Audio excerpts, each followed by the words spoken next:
6 থেকে 8 পর্যন্ত একটা লম্বা সময় দেখা গেছে যে আমি জ্যামিতি জিনিসটাকে খুবই ভয় পাইতাম। অ্যান্ড হওয়ার রিজনও ছিল।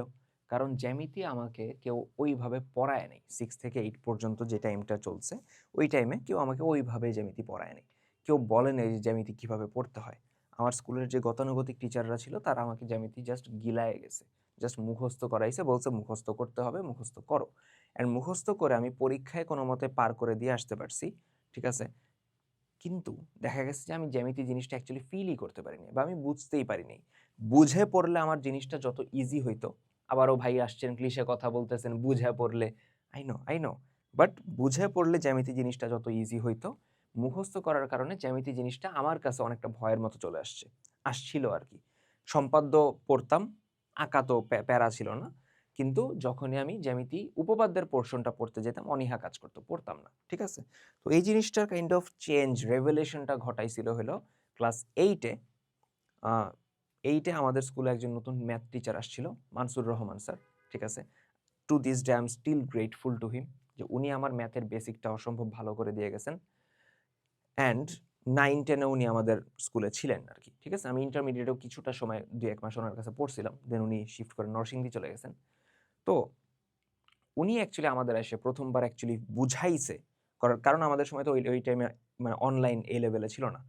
তো উনি আমাদের বুঝাইছে যে, "দেখো জ্যামিতি জিনিসটা মুখস্থ করার কিছু না। জ্যামিতি বুঝতে হয়। বুঝে যদি তুমি প্র্যাকটিস করতে পারো, জ্যামিতি তুমি ইজিলি লিখতে পারবা বা ইজিলি অ্যান্সার করতে পারবা।" অ্যান্ড ওই পয়েন্টে এটা কাইন্ড অফ আমার জন্য রেভেলেশন এর মতো ছিল যে, আচ্ছা জ্যামিতি এইভাবেও পড়া যায় যেটা অনেকটা ইজি। জ্যামিতি পড়ার ইফেক্টিভ ওয়ে ওইটা নিয়ে আজকে আমরা কথা বলব যে জ্যামিতি কিভাবে পড়তে হয়। তো আমি শাহানুর রহমান, পড়াশোনা করতেছি ঢাকা বিশ্ববিদ্যালয়ে। কথা না বাড়ায় স্টার্ট করি। ১ম কথা, জ্যামিতি কি আসলে মুখস্থ করতে হয়? না, জ্যামিতি মুখস্থ করতে হয় না। ঠিক আছে? জ্যামিতি মুখস্থ করতে হয় না। তোমরা জ্যামিতি মুখস্থ করো, দেন তোমরা after I failed geometry test, I am not good at math. You are good at math. Just তোমার মেথডটা ঠিক না। ঠিক আছে? তো জ্যামিতি পড়তে গেলে এই অবস্থা হয় নারুটোর মতো, তাই না? তো আমরা সিম্পলি আগে স্টেপ বাই স্টেপ বুঝবো। জ্যামিতি পড়তে হলে তোমার ১ম যে জিনিসটা লাগবে বেসিক। আবার আগের আলাপ দিতে আসছেন ভাই, আবার ক্লিশে কথা, বেসিক পড়ো, বেসিক পড়ো। এই ভুগিযোগী কত বলবেন? আমি বলছি না ক্লিশে কথাগুলোই সত্য। বেসিক জিনিসটা বলতে আমি কি বুঝাইতেছি? ধরো তোমার এসএসসির ক্ষেত্রে বৃত্ত চ্যাপ্টারটা তুমি যখন পড়তে বসবা উপপাদ্য, তুমি তোমরা সমস্যা যেটা করো তোমরা ডিরেক্ট উপপাদ্যে ঢুকে যাও। ডিরেক্ট তোমরা প্রমাণ পড়া শুরু করো। না, আমি ১ম এ বুঝবো যে বৃত্ত জিনিসটা কি? বৃত্তের কেন্দ্র, বৃত্তের জ্যা কাকে বলে? বৃত্তের জ্যায়ের মধ্যে বৃহত্তম জ্যাটা হলো ব্যাস। বৃত্তের চাপ কাকে বলে? উপচাপ, অধিচাপ কোনটা? অন্তর্লিখিত আর দণ্ডায়মান কোণ, এই ২ টার মধ্যে ডিফারেন্স কি? ঠিক আছে? উপচাপে অন্তর্লিখিত কোণ কোনটা আর দণ্ডায়মান কোণ কোনটা? এই জিনিসপত্রগুলো তোমরা ফার্স্টে বুঝো না। এই জিনিসপত্রগুলো চিত্র এঁকে, এঁকে বুঝো না। ঠিক আছে? এইটা আমি ট্রাই করছি এইবার যে আমাদের লাস্ট শর্ট রিভিশন প্রোগ্রামে জ্যামিতির পোরশনটা আমি নিছি। অ্যান্ড ওইখানে আমি ট্রাই করছি হলো বৃত্তের যে ক্লাসটা ওইখানে বৃত্তের সিকিউ সলভিং এ বা উপপাদ্যে যাওয়ার আগে আমি জাস্ট একটা ক্লাস রাখছি বেসিকের জন্য। ওইখানে আমি সব জিনিসপত্র আগে বুঝাইছি যে বৃত্তের কোন জায়গায় কি খুঁটিনাটি আছে। এই জিনিসপত্রগুলো হলো বেসিক। এগুলো আগে পড়া লাগবে। এগুলো তুমি পড়লা। পড়ার পর কাজ কি? ১ম স্টেপ হলো এটা, পড়ে ফেললা। সেকেন্ড স্টেপ হলো উদাহরণের প্রতিটা উপপাদ্য আমরা বুঝে, বুঝে পড়বো অ্যান্ড পড়ার পর লিখবো। আমাদের ওই মানসুর স্যার বলতো যে তোমার উপপাদ্য বা জ্যামিতি থাকবে কলমে, মাথায় না। কারণ তুমি এত পরিমাণে লিখবা যেন তুমি লিখতে গেলে ব্রেইন তো না, হাত তোমার কাইন্ড অফ মাসল মেমোরির মতো অটোমেটিক কাজ করে। ঠিক আছে? তো উদাহরণের প্রতিটা উপপাদ্য আমি আগে বুঝে, বুঝে পড়বো অথবা আমি ক্লাস করব, যার ক্লাসই আমি করতেছি। কারণ অনলাইনে আমরা যারাই পড়াই উপপাদ্য, জ্যামিতির পোরশনটা আমরা বুঝাইই পড়াই। ঠিক আছে? কেউই এমন নাই যে তোমার মুখস্থ করতে বলে। ঠিক আছে? তো আমার ফেলো যারা টিচার্সরাও আছে তারাও কিন্তু জ্যামিতি তোমার এফোর্ট দিয়েই পড়ায়। ঠিক আছে? না আমার থেকে অবভিয়াসলি অনেক ভালোই পড়ায়। ঠিক আছে? আমি আমি কখনো নিজের এক্সাজারেট করব না। আমি খুবই সিম্পল একটা মানুষ। যাই হোক। এখন লিখে, লিখে পড়বা। জ্যামিতি যত বেশি লিখবা তত বেটার। অ্যান্ড 4th স্টেপ, আরো বেশি লিখবা। আরো বেশি লিখবা। কিছু পার্টিকুলার উপপাদ্য বারবার আসে। ওগুলা বেশি, বেশি লিখে, লিখে পড়ো। এগুলা লিখে যখন পড়লা, পড়ার পর অনুশীলনীর ভিতরে দেখবা কিছু উপপাদ্য আছে যেগুলো তুমি ফার্স্টে নিজে অ্যাটেম্প্ট করতে পারো অথবা তুমি গাইড দেখে, দেখে ওইখান থেকে শিখে দেন প্র্যাকটিস।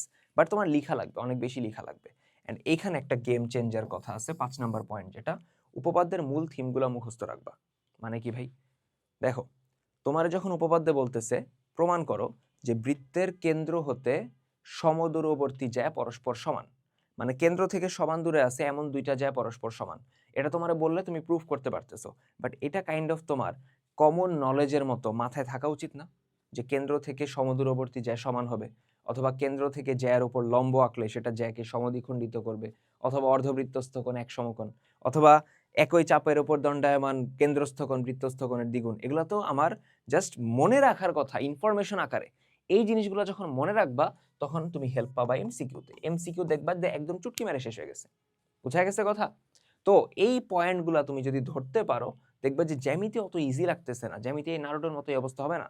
জ্যামিতি ইজি। অ্যান্ড তার উপরে তোমার এসএসসি 26 তোমাদের তো আরো কমাই দিছে। বৃত্ত আর কি ব্যবহারিক জ্যামিতি। অ্যান্ড এইখানে কেউ আল্লাহর ওয়াস্তে ব্যবহারিক জ্যামিতি তো পড়বাই তোমরা, না পড়লেও প্যারা নেই, বাট কেউ আল্লাহর ওয়াস্তে বৃত্তটা স্কিপ দিও না প্লিজ। আম বেগিং যে তোমরা বৃত্তটা স্কিপ দিও না, বৃত্তটা পড়ো, ঠিক আছে? অ্যান্ড এই কারণেই লাস্ট শর্ট রিভিশন প্রোগ্রামে আমি একদম সুন্দর মতো বৃত্তর বেসিক থেকে শুরু করে উপপাদ্য রিলেটেড যা যা জিনিসপত্র আছে সব পড়া রাখছি, ঠিক আছে? তো কারো যদি এখনো মনে হয় যে আমার প্রিপারেশন গুছানো নাই, আমার পড়া লাগবে, আমার একটা কম্প্যাক্ট কোর্স দরকার যেখানে আমার সবকিছু সুন্দর মতো কম টাইমের মধ্যে, কম টাইমও না, একটা স্ট্যান্ডার্ড টাইমের মধ্যে গুছায় দেওয়া আছে, অ্যান্ড সবকিছু আমার হাতের কাছে অ্যাভেলেবল আছে, লাস্ট রিভিশন প্রোগ্রামে ভর্তি হয়ে যাও। কারণ সব ক্লাসই রেকর্ডেড, যেই দিন তুমি ভর্তি হবা ওই দিনই সব ক্লাসের অ্যাক্সেস পেয়ে যাবা, অ্যান্ড তুমি তোমার সুবিধা মতো তোমার রুটিন অনুযায়ী, তোমার মডেল টেস্টের সিলেবাস অনুযায়ী বা এক্সাম ডেট অনুযায়ী পড়তে পারবা। বুঝতে পারছি? তো আর কথা না বাড়াই, ভর্তি হয়ে যাও। ডেসক্রিপশনে লিঙ্ক আছে, ডেমো ক্লাস দেখে অবভিয়াসলি জাজ করে দেন ভর্তি হয়েও। তো নেক্সট ইনশাল্লাহ অন্য কোনো ভিডিওতে অন্য কোনো টপিক নিয়ে কথা হবে। তার আগ পর্যন্ত পড়াশোনা করতে থাকি। আল্লাহ হাফেজ।